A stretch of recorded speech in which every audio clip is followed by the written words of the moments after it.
If you're looking for a fast gaming monitor, the Asus TUF Gaming VG27AQ5A definitely caught my attention. But is it actually worth buying in 2026? Or is it just another overhyped gaming monitor? Let's do a quick test. First, the specs look impressive. You get a 27-inch QHD display with a 2560 by 1440 resolution. It uses a fast IPS panel, and the refresh rate can reach 210 Hz. For gaming, that is a strong combination. The response time is rated at up to 0.3 milliseconds. It also supports Adaptive Sync and AMD FreeSync Premium. So, fast games should feel smooth and responsive.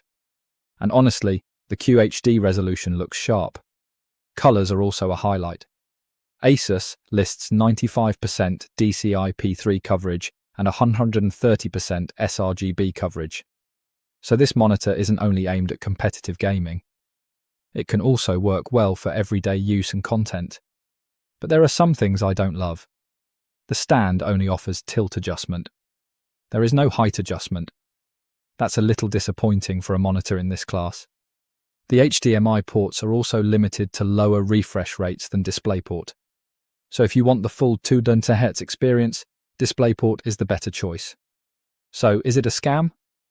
No, not from what I can see. The Asus VG27AQ5A is a real gaming monitor with strong specs and features that make sense for the price. My quick verdict? It looks legit. If you want 1440p, fast refresh rates, and smooth gaming without going completely overboard, this one deserves a look.